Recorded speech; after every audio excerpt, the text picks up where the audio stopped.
Tu es professeur à l'Université de Vienne et tu as étudié l'histoire de l'art et la philosophie. Ça, c'est peut-être assez courant en Allemagne ou en Autriche, mais un peu moins en France. Tu as été visiting fellow à la Harvard University, au Kunsthistorisches Institut à Florence, etc. Et tu es quelqu'un d'important déjà pour moi, parce que tu es un des grands warburgiens. Hein. Tu as conçu dès 1994 avec Gudrun Svoboda, Werner Rappel, Marianne Koos, la magnifique exposition et le grand ouvrage sur Mnemosyne de Aby Warburg, qui se tenait à la Kunsthaus de Hambourg. Merci beaucoup pour l'invitation et merci pour l'introduction. Je me dois aussi excuser pour parler en anglais. J'avais en effet essayé d'écrire en français, mais ce déplacement linguistique me menait très rapidement dans un cul-de-sac. À la fin de la seconde phrase, il m'a manqué le courage pour en formuler une troisième. Voici mes deux phrases. Exprimer des pensées et les faire briller dans une langue belle et rare, que flatteuse d'idées pour un autre chien qui reste quand même barbare. So please let me continue in English. Caravaggio's Dyptichs. Although the art historical literature on Caravaggio is vast, there are only very few texts dedicated to the study of his diptychs. This doesn't come as a surprise, of course. As far as we know, Caravaggio didn't paint any diptych in the literal sense. And since art history is supposed to be concerned with the study of real, not of imagined objects, there doesn't seem to be any need to write or speak about this topic. It seems that before entering any discussion of non-existing entities, one should rather come to a close and make room for a break, especially now. On the other hand, however, it has been observed that certain paintings painted by Caravaggio or by one or another of his followers include imaginary hinges, that in some of these paintings, the imaginary hinges are at work in the vertical middle axis of the pictorial field, and that this happens in such a way as to transform the symmetrical halves of the pictorial field into the wings of a latent or implicit diptych. Now, if one is able to show that this is true, and that Caravaggio's diptychs are, as a consequence, objects of historical as well as of theoretical interest, then there will be a reason to go on and postpone the break. In order to see if there really is a reason to go on, one will have to go on anyway. One will have to take a look in order to see if there's something to be seen. Some examples of implicit diptychs in the work of Caravaggio will have to be presented. Here is a projected image reproducing and in a way making present Caravaggio's Saint Jerome, a painting now in the Galleria Borghese. This painting, which has nicely been described by Leo Bersani and Ulysse Dutoit, is about a skull and a saint. While the saint is immersed in his work, so much so that he is bending and, as it were, shrinking, the skull, which has been placed on top of a book, seems to gain in stature and prominence. The skull is certainly more than just an iconographic attribute of the saint. Rather, one may describe it as a second figure or person opposed to, and therefore also connected with the figure of the saint. The skull and the saint may be seen as a pair of figures. As such, they inhabit the two sides of the canvas, left and right. Their opposition is being further articulated in the distribution of colors. On the left side, white is the dominant color, while on the right side, the cardinal's red is ruling. Regarding the painting's logic of sense, one may distinguish three basic operations. First, the first operation consists of the division of the pictorial field in two symmetrical halves. This division constitutes the two sides in such a way that they are both similar and opposed to each other. As the production of sense unfolds, this opposition of left and right is being coupled and coordinated with other oppositions such as white versus red, dead versus living. The second operation presupposes the first, but also runs against its grain. The dividing line is being crossed. The opposing sides are being reconnected. This reconnection is being realized most perspicuously by the gestures of the two figures. While the saint reaches out in order to get some more ink from the other side, the skull's heart-staring gaze travels in the opposite direction in order to hit the saint's head bone. Thus, the two opposing sides are being intertwined. A chiasmic crossing of sides is taking place. Note that the white and red colors don't really stay within the limits of the painting's left and right sides respectively. There is an overlap of the two colors as each of them intrudes into the zone of the other. Building on these two operations, division and reconnection, a third operation comes into play. This third operation affirms or reaffirms the unity of division and reconnection. In order to be able to observe this paradoxical affirmation, one needs to pay attention to what happens around the painting's central axis. This is the axis where the two sides meet in order to be separated and where they are separated in order to be reconnected.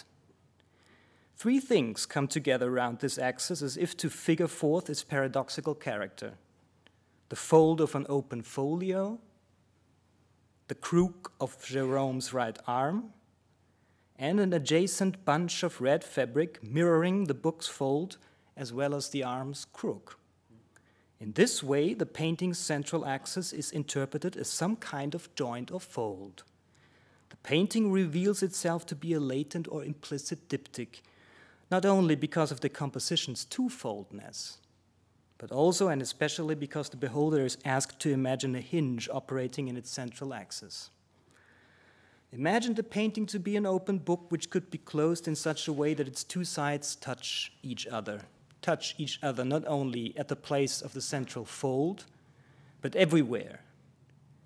Imagine that left and right, white and red, skull and saint coincide in one single plane. In this way, the affirmation of the unity of division and reconnection points into the direction of a coincidence of opposites. The painting's logic seems to be heading towards a final cancellation of sense. In the process of seeing and imagining all that, one may have noticed that there are no eyes to be seen in this painting. The skull's eyes are, by definition, absent. The saint's eyes are hidden in the shade. Nevertheless, one may say that both the skull and the saint are looking, and that the saint works under the skull's gaze.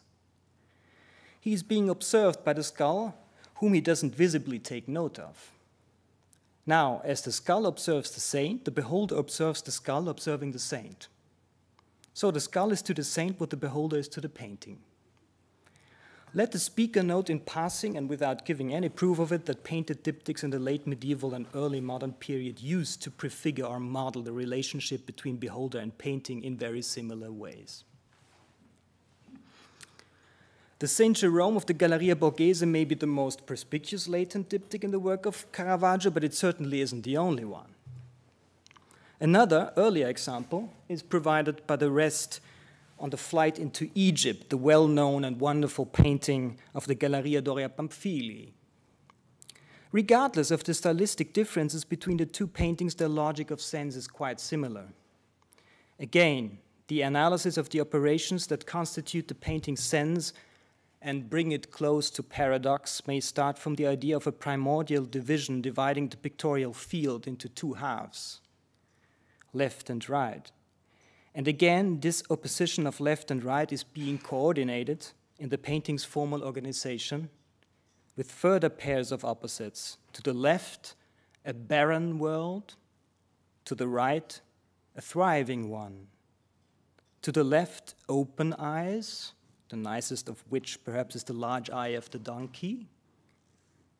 To the right, closed eyes, and the self-completing group of protecting mother and protected child. Another opposition, a less striking but equally telling one, may be observed in the relations of the figures to each other and to themselves. While Mary and the child seem to form some kind of dual unity, Joseph and the musical angel are separated from each other and, in a way, from themselves. The angel's legs are separate enough, they are separate enough to caress each other, and Joseph's feet are able to become very close friends. So if, in the case of Mary and the child, there is unity in the relationship of self and other, in the case of Joseph and the angel, there is separation, or at least some kind of folding or replication in the relation of self to self. But once again, the painting's two sides have only been driven apart and opposed to each other in order to be reconnected. This is the musical angel's mission. For on the one hand, this angel is oriented towards Saint Joseph, with whom he forms a pair of divided figures, while on the other hand, the angel's right wing connects him with the painting's right-hand side, and especially with the group of mother and child. So just like in the St. Jerome, something crosses the line of division in order to reconnect the sides that had been separated and opposed to each other. And just like in the other painting, a third operation comes into play and reaffirms the unity of division and reconnection. Once more, the beholder may remark that and how Caravaggio interprets the painting's central axis as some kind of fold or hinge. This central axis is first of all being associated with the angel's pair of legs.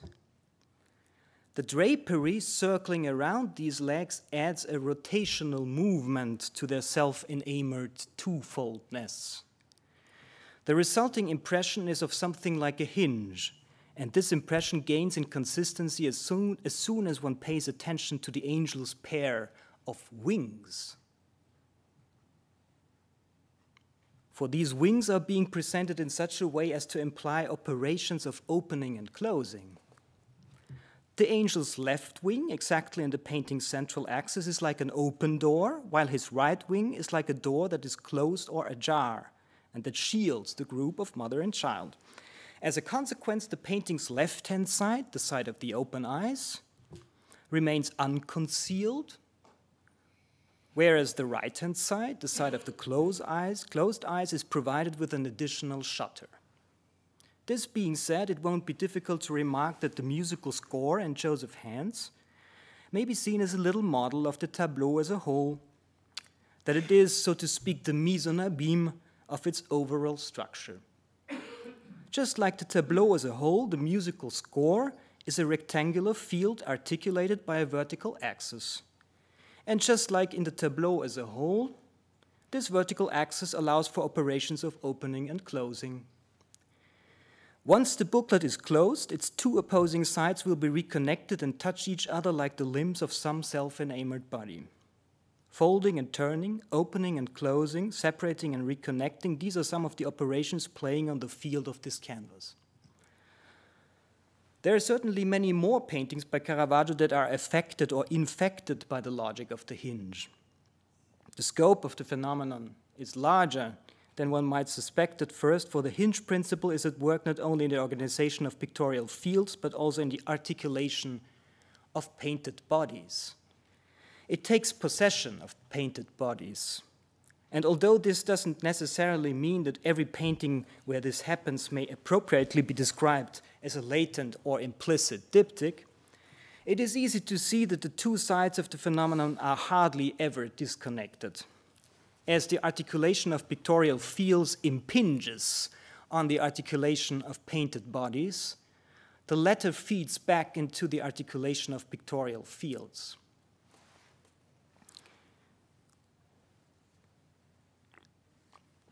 What does it mean? What does it mean to say that the hinge principle takes possession of the painted bodies? Very roughly, one could say that Caravaggio doesn't see the head as the dominating principle of the human body, nor does he interpret the torso as a central unity and see the limbs as extensions of this unity. The principle of the body in Caravaggio's painting doesn't seem to reside in the head or the torso. If there is any principle at all, it will be found in folds, joints, crooks, creases, and bent axes. This logic may easily be derived from the Saint Jerome. Instead of a single head, this painting shows a pair of heads distributed around the central axis. And instead of capitalizing this central axis, the painter marked it with the crook of the saint's elbow, which has been coupled with other folds or hinges. In a way, the two heads are satellites of this dubious elbow. Amor Victorious, the infamous painting Caravaggio famously painted for Vincenzo Giustiniani, may be seen as a more complicated variation of the same theme. To the left, 5 bilaterally symmetrical objects are lying on the floor: a lute, a violin, a musical score, and a square passing between the arms of a compass. The symmetry of the musical score is disrupted because one side of it is curled backward oddly, forming a kind of tube. This makes a specific commonality of the book, square, and compass all the more striking. Namely, that all three display in their center a fold, an angle, or a joint, respectively. Another of these debased objects, lying on or actually thrown onto the floor, can be seen to the right in the picture's foreground.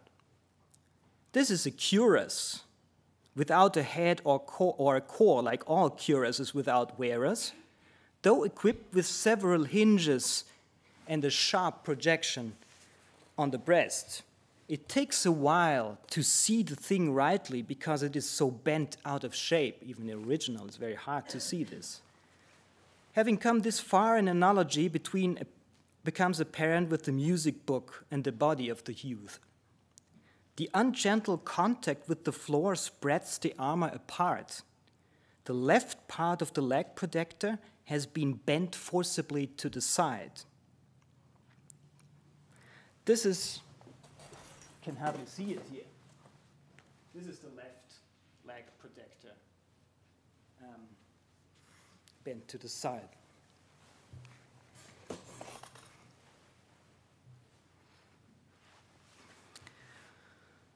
This is analogous to the mistreated music book and the body of the youth. The ungentle, If one comes close enough to the painting, one will also notice that directly below this victorious armor, a folio is lying, half concealed. Difficult to see now, maybe. It has been opened with some force. One could say it has been shut inside out. At the same time, in the axis over the book, another self-divided thing becomes visible to a limited extent, but clearly enough. It is the rear end of the winged youth who makes it known that he doesn't give a shit on all these things. Book fold and bodily folds correspond. One need not immediately delve into the fold or invagination in the white fabric that the youth is sitting on in order to be able to say, the painting shows a striking number of buckled and folded bodies, as well as those that are produced by foldings. Looking at the picture as a whole, one may furthermore notice that the central axis of armor's upper body roughly corresponds with the vertical axis of the painting. The youth's head, however, conspicuously turns away from this axis, as if to escape from it. It seems that if the painter had had to choose between one head or two shoulders, he would have opted for the shoulders. Amor's body approximates the structure of the musical score and the book, and even more so that of the cuirass, over which he is at this moment only seemingly victorious. He, the victorious youth, is himself on the verge of transforming into a many-limbed folding body devoid of a principle of unity. If there is victory in that painting, it will have been a triumph of the hinge over the head.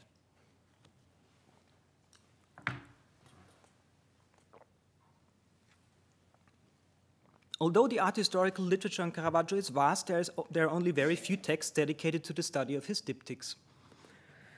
One of them, it bears the title Narcisse Baroque, followed by a question mark, may be found in the volume Puissance du Baroque, which was edited by Christine Bussy-Glucksmann and published in 1996. It is, of course, a text by Hubert Damisch. In this text, Damisch, whom the present speaker will henceforth simply call the author, analyzes the transformation which seems to have taken place in the space between two well-known paintings of the early 17th century, the Caravaggesque Narcissus of the Palazzo Barberini on the left, Poussin's equally famous Narcissus and Echo on the right side. Both paintings have been painted in Rome. The Caravaggesque work not long after 1600, Poussin's painting about 25 or 30 years later. Each of them may be said to figure a duplication. In the case of the earlier Caravaggesque painting, the duplication is immediately visible. It is some kind of mirroring, some kind of repetition of the same. In the case of the Poussin painting, the duplication cannot be seen, but only be understood, and this understanding presupposes the reading of a text. One needs to study the story of Narcissus as it is told in Ovid's Metamorphoses and look at the painting through the symbolic eyes of this text, as it were. Only then will it become possible to realize that the little yellowish flowers growing around or from the youth's head are waiting to take the place of his body as the latter is going to vanish. Doubling in this painting takes on the form of a substitution. The flowers are going to take the place of the body as bearers of a name. They are going to substitute the body as a thing for which a name may stand in. So, in view of these two paintings, these two Narcissus, the author distinguishes two kinds of duplication. Repetition on the one hand, substitution on the other. And he suggests that each of them may be associated with one of two well-known Foucauldian categories, while the repetition of the Caravaggesque painting seems to belong to what Michel Foucault famously described as an epistemic age of similarity, the substitution staged by Poussin's painting makes one think of the same author's age of representation. Needless to say that everything reported so far is far from being an adequate reconstruction of what the author let his little text say or do. In the texture of the author's text, the Foucauldian description of the transformation which seems to have taken place between the two Narcissus is only one of several threads of an intricately woven argument. Following certain terminological hints, one may, for instance, conclude that in the author's mind, the two Narcissus come close to figuring two stages of the history of a history, two stages of a history, the subject of which would be painting itself. The two stages of painting's history figured by the two paintings would be painting's mirror stage on the one hand and its entry into the symbolic order on the other. When looked at from this vantage point, the Caravaggesque painting seems to be pointing into the direction of the imaginary, while Poussin's tableau aptly allegorizes the lethal effects of the symbolic order. Foucault is then being doubled or parodistically inflected by a bit of Jacques Lacan. A more careful reading of Damisch's text would also have to come to terms with the fact that the author takes up some of the lines of argument of the longer and better known essay D'un Narcisse l'autre, which happens to be another text by the same author written about 20 years earlier. And Jean-Claude Bonne has, of course, alluded to this text in the title of his talk. So the text itself performs some kind of duplication.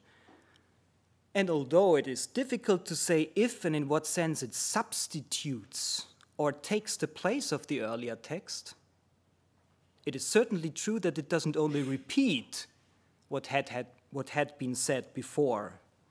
For if some of the arguments of the earlier essay return in the later essay, they are also brought together and interwoven with a couple of new thoughts, and it's most interesting to see how the author made room for these new thoughts.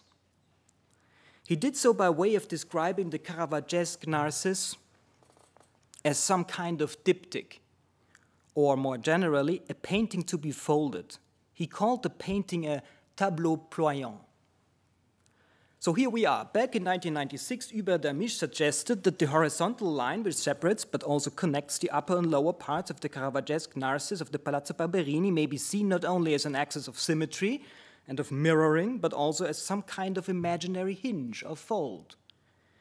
The author suggested this possibility in order to complicate things and introduce, in addition to Foucault and Lacan, a third theoretical reference, namely Gilles Deleuze's book on Leibniz and the Baroque fold. Back in 1996, and inside a volume called Puissance du Baroque, this theoretical reference to Deleuze must have been close at hand, even inescapable.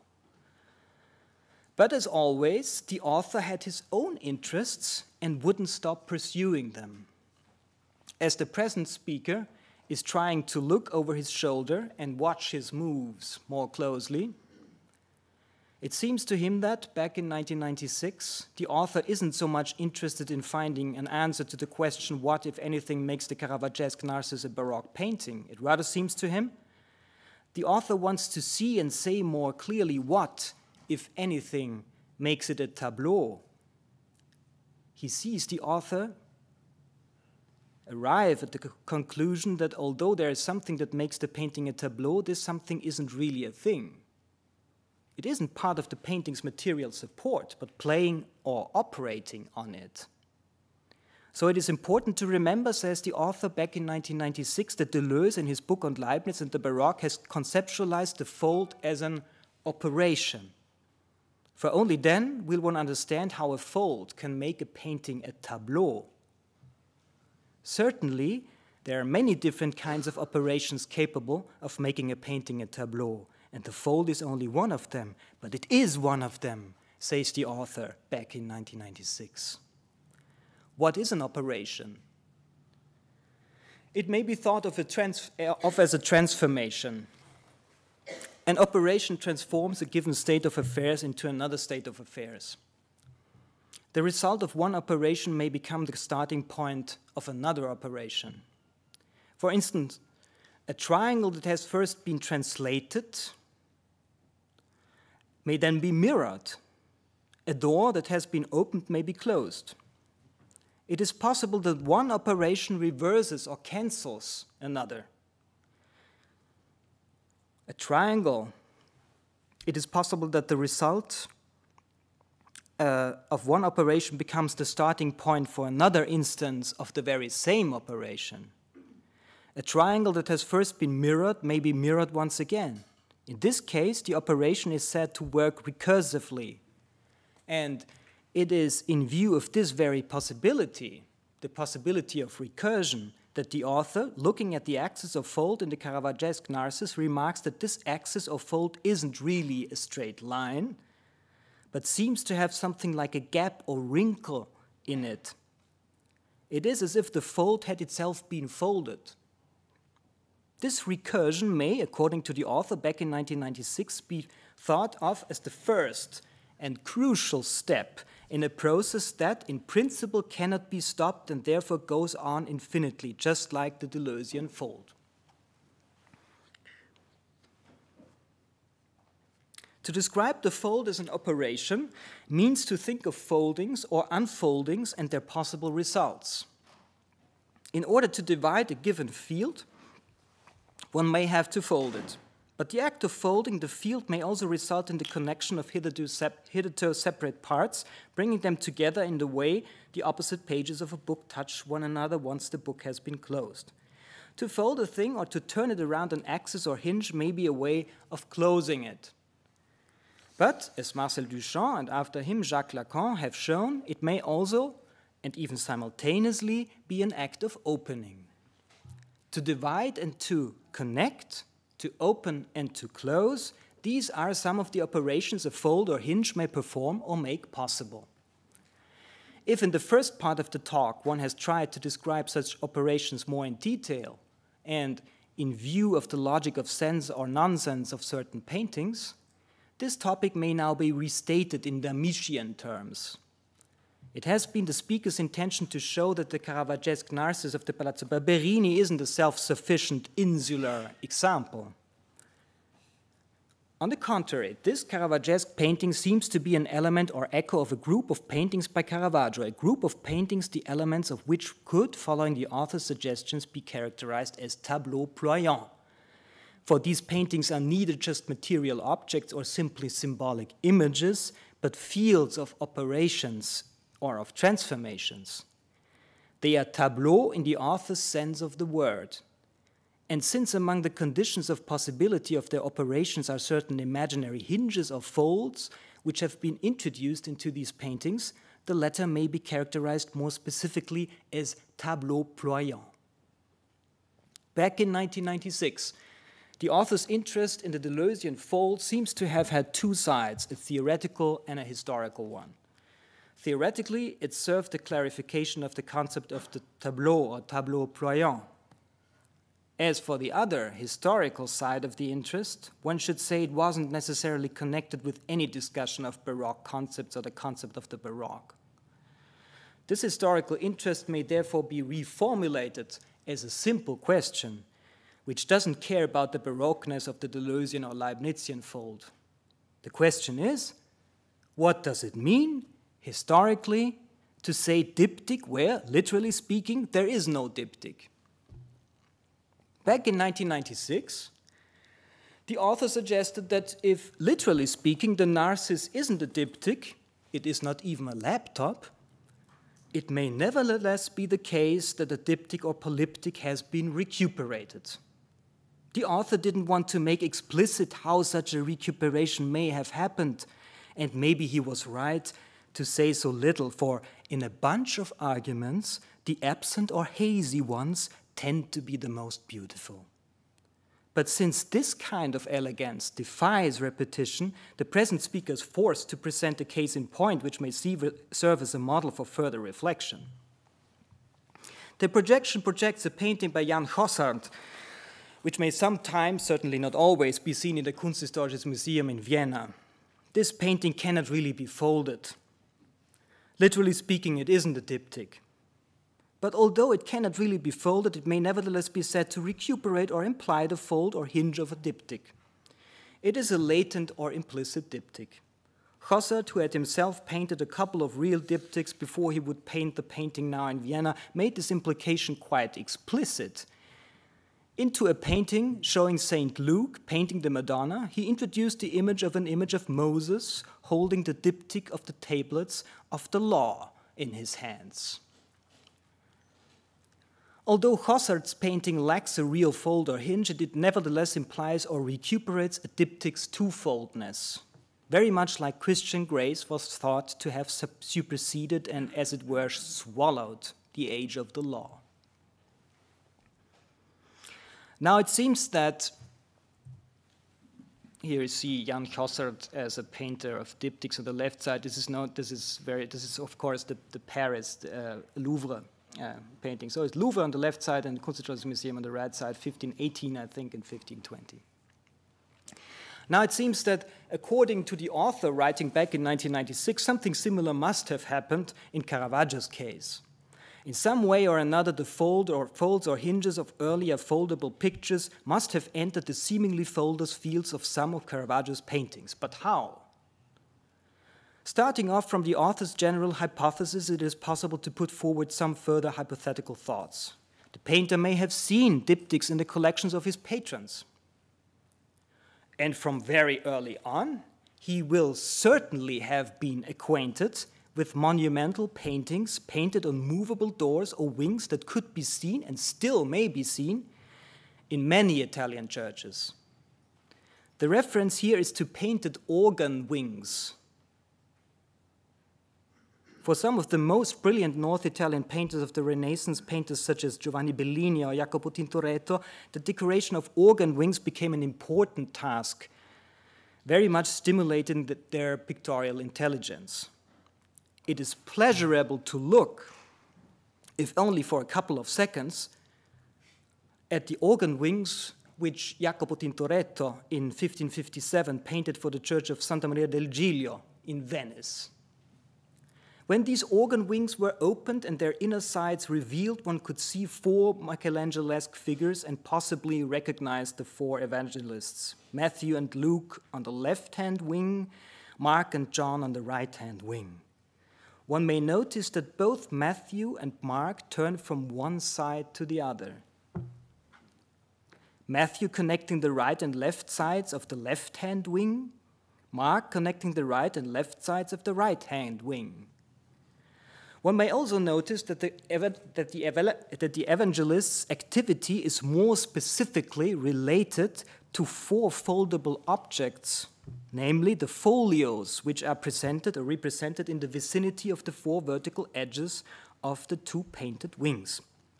And that the relation between Mark and Matthew may, in geometrical terms, be thought of as rotational symmetry. These main figures, think of the one figure as the rotation of the other figure. So Tintoretto's whole pictorial thought is about two-sidedness, symmetry, connection, and rotation. These monumental figures, which have been painted on wings which were meant to be opened and closed, these figures do themselves behave like hinges. They body forth the operations the support they have been painted on was meant to perform. Now, let some painter of paintings without wings or hinges swallow these painted wings and their hinges. Won't he, taking with him Tintoretto's lesson, come close to Caravaggesque tableaux ployants such as the Saint Jerome of the Galleria Borghese? But one needs to be a bit more precise at this point. Strictly speaking, it won't be enough to recuperate the wings and the hinges and the hinge-like bodies in a painting devoid of wings and hinges. Another further operation seems to be necessary in order to transform certain organ wings into an implicit diptych a la Caravaggio. For strictly speaking, organ wings aren't diptychs. In a way, they are more than diptychs, even if, lacking a central panel, they are not quite triptychs. In contrast to the wings of triptychs, the painted wings of an organ don't cover another painting behind them. In a way, they don't cover anything that might be seen. Impossible to grasp the implications of organ wings without closing them. Tintoretto's wings won't do as an example, for they have long been transformed into a pair of paintings to be looked at from one side only. They will never be closed again. So one needs to turn to another example and look at another projected image. But you know, it won't go on endlessly, yeah? Coming to a close, basically. But now I ask you to look at another projected image. As everybody can see, this projection shows the organ wings Giovanni Bellini painted around 1500 for Santa Maria dei Miracoli in Venice. This is just one tableau, of course, but it has evidently been painted on 2 panels. A joint, not a hinge, marks the tableau's central axis. The hinges are behind the real hinges are behind the external vertical edges of the twofold tableau, of course. The wings, as we see them now, are a closed door. This closed door, however, includes and is being reflected in an open door. The latter is to be seen on the far side of Mary's chamber, the background, the open door. It clearly prefigures the open state of the closed door the painting has been painted on. What's behind this closed door that includes an open door? Nothing will be there to look at. If the door opens, there will be sound and song, not vision. But what if a painter would want to transform the central joint? What if he imagines it to be a hinge? And what if he imagines the closed door to be transformed into something like an open book? Then the tableau won't wait to be opened by or for sound passing through it. On the contrary, it shall wait, in the painter's imagination, to be closed in such a way that its two sides touch each other like the opposite pages of a book when closed. In this closed state, imagined by the hypothetical painter, nothing will be left to be seen, nothing to be heard or understood according to the logic of the head. The imagined closed state of the tableau will be a kind of black box. Imagining it, one will have to appeal not to vision or sound, but to touch, and more specifically, to the idea of bodies touching one another or themselves. Should this tactile black box turn out to be a narcissistic fantasy? It will rather be a fantasy predicated upon twofoldness. Think of Joseph and the musical angel in Caravaggio's Rest on the Flight into Egypt. Any kind of touching presupposes some kind of separation, or at least some kind of fold. A sphere won't be able to touch itself. In order to touch oneself, one needs to be separate from oneself. That's why the most intimate kind of reflection certainly stems from some double or devil. Although these thoughts remain highly hypothetic, if not speculative, the author's basic assumption seems to be the best hypothesis to work from. The Caravaggesque Narcissus and, more generally, Caravaggio's tableau ployant seem to presuppose the recuperation and transformation of older types of paintings that included real wings and were provided with real hinges. Some kind of diptycality seems to have entered into paintings that aren't real diptychs themselves. The diptycality has even started to inform and transform the bodies to be recognized in these paintings, bodies which tend to lose their heads because the head cannot be folded. So the basic assumption seems to be sound. And it doesn't seem to be senseless to say that Caravaggio, when confronted with a triptych or something coming close to being a triptych, painted organ wings, for example, would probably have liked to transform it into some kind of diptych. At least he would have liked to contaminate the triptych with some measure of diptycality. Now, looking into the Cappella Contarelli in San Luigi de Francesi in Rome, the place where Caravaggio realized his first major commission, one actually is confronted with three paintings. The altarpiece plus two laterals, quadrilaterali. The altarpiece in the center of this latent triptych substitutes another, earlier altarpiece, also by Caravaggio, which wasn't accepted by the patrons and had to be replaced. A look at this earlier now really the last picture to look at. A look at this earlier supplanted version of the altarpieces might be all one needs in order to be able to come to a close and make room for a break. The folio, which has been placed in the center of the pictorial field, exemplifies the stuff from which the whole painting was made. For this painting actually consisted of a couple of twofold things which may be folded or bent. The wings of the angel, the folding chair St. Matthew sits on, the arms and the legs of the saint and the angel, they are all of the same kin as the book on the saint's knee. In the painting's realization, the painter demonstrated that things of this kind, things that may be said to consist of pairs of other things, are good for all kinds of rhymes and pairings and repairings, as it were. The paired limbs of the human body are thrown into a jumble in this painting, not so extremely as to undermine the principle of pairing, but rather so as to make the possibility of other pairings become possible. One notices the cross rhyme of the legs. On the far left, a bent leg, If we add the leg of the chair, it's 2 bent legs. Then an apparently straight leg, then a bent one, and finally a straight one. So bent, straight, bent, straight. The figure of this rhyme, if it is a figure, is played out cleverly against the formal unity of the bodies, since that which rhymes belongs to different bodies.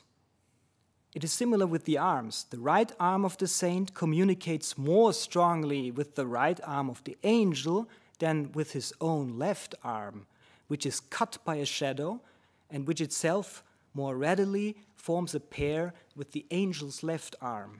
Self-touch and touching the other become indistinguishable in the center of the painting. What remains is the idea of a folding body that constantly disarticulates and rearticulates again. Inspiration is not visualized as a divine breath, but rather as the interweaving of self and other. Instead of giving a figure of inspiration, the painter interprets it as the defiguration and refiguration of interweaving bodies. Such an interweaving of things that are at once one and doubled can almost make you dizzy.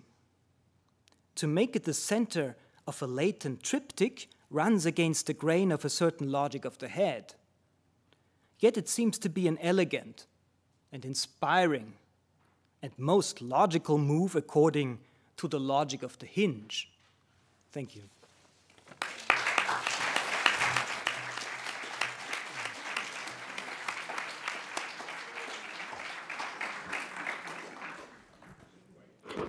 Merci beaucoup, beaucoup. Cette journée se termine très bien parce qu'elle a commencé avec l'injonction de Giovanni de se souvenir de qu'est-ce que c'est qu'un objet théorique. Alors là, on a un objet théorique qui surgit. C'est pas seulement wings, les ailes, mais c'est hinge, c'est la cheville. Juste une toute petite association d'idées, mais qui a rapport avec les débats, à mon avis, ici, dans ce colloque. Dans les années 90, je crois, un philosophe mathématicien, Gilles Châtelet, a publié un livre extraordinaire, mais j'arrive pas à me souvenir du titre, L'enjeu des possibles, peut-être, je me souviens plus, dans la collection créée par Michel Foucault. En fait, il essayait de mettre ensemble les modèles de géométrisation issus des mathématiques et la philosophie de Gilles Deleuze. Et il avait trouvé, si je me souviens bien, sa solution à lui, et peut-être même c'était avant le livre Le Pli, c'était avant Le Pli. Il avait trouvé dans la notion de cheville dialectique, la possibilité de mettre ensemble la question de la géométrisation, voilà, et puis la question de l'excès, en quelque sorte, de la géométrisation. Mais bon, pardon, hein, je fais une petite parenthèse là, mais parce qu'elle me semble liée à certains, certains enjeux théoriques qui se sont manifestés aujourd'hui.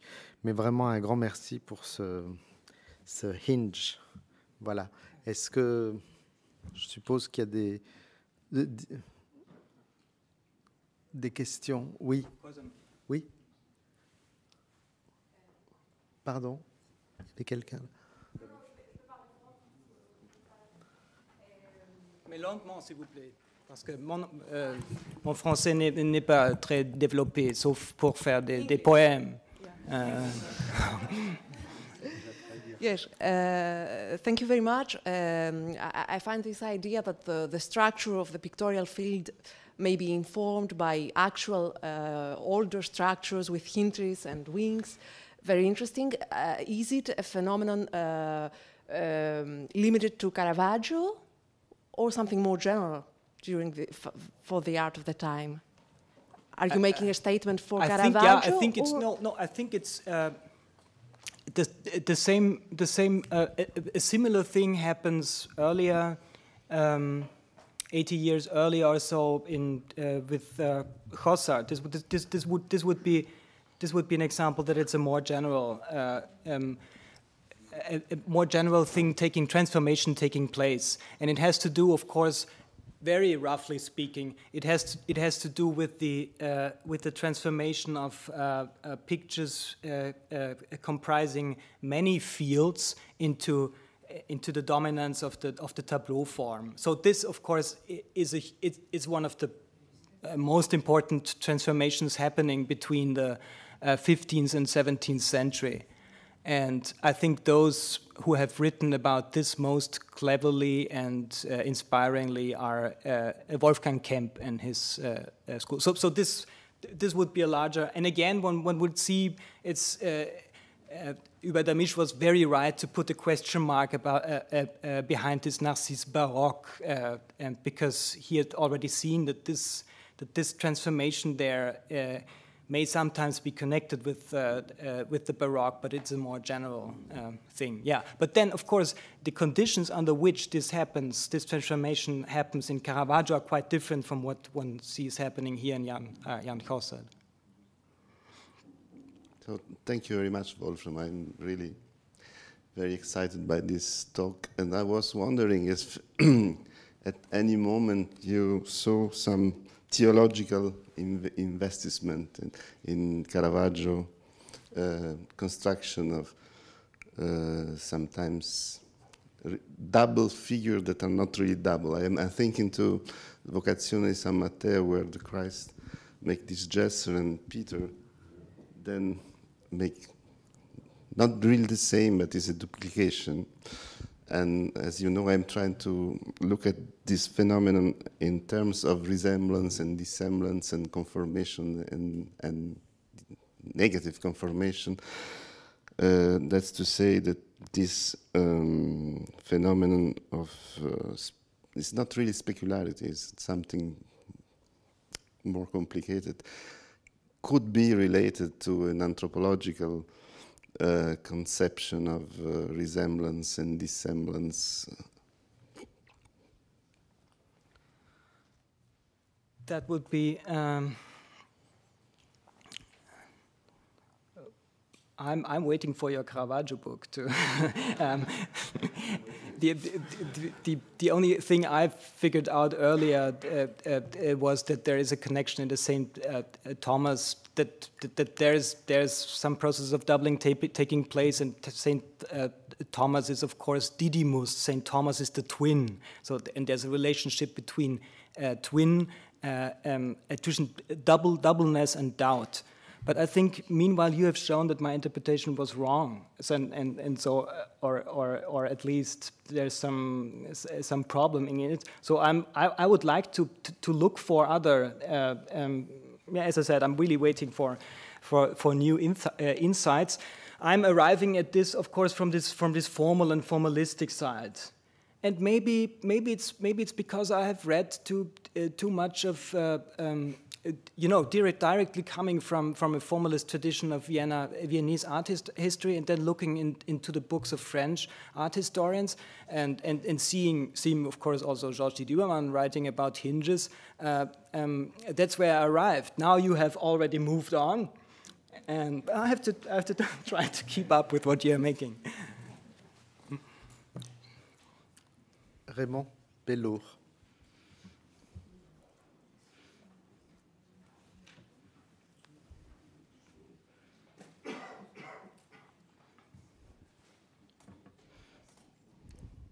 No, I just want to add a little suggestion to your wonderful talk.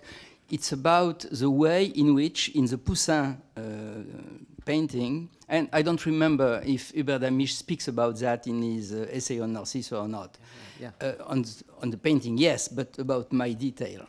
It's the duplication in the Poussin comes out of the presence of echo, which needs us to go back to the text of Ovid and the problem of language entering the painting, which makes it linked with this representational status you spoke about. Because at that moment, the painting itself is divided between image and language through the fact echo is you know, repeating what Narcissus is saying in front of the water. And this makes another way of split in the painting. Absolutely. And I think Hubert Damisch would say yes, and because of course for him it's very it has been very important that the symbolic order comes in very forcefully here, and the only thing was that if I remember correctly, he didn't want to have the story stop with echo, but he wanted to arrive at the substitution principle in the related to the name. But basically, of course, his was to say this is a painting. What he repeatedly says, this is a painting echoing a text, and yeah. Thank you.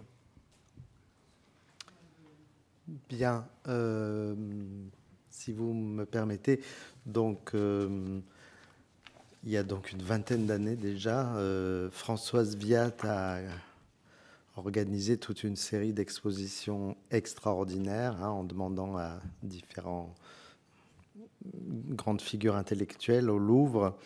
Et donc, Hubert Damisch avait conçu avec vous Traité du trait.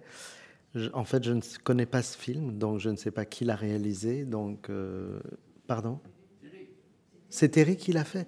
Ah, formidable. Alors, voilà. Donc, nous vous proposons... Françoise, vous voulez dire quelque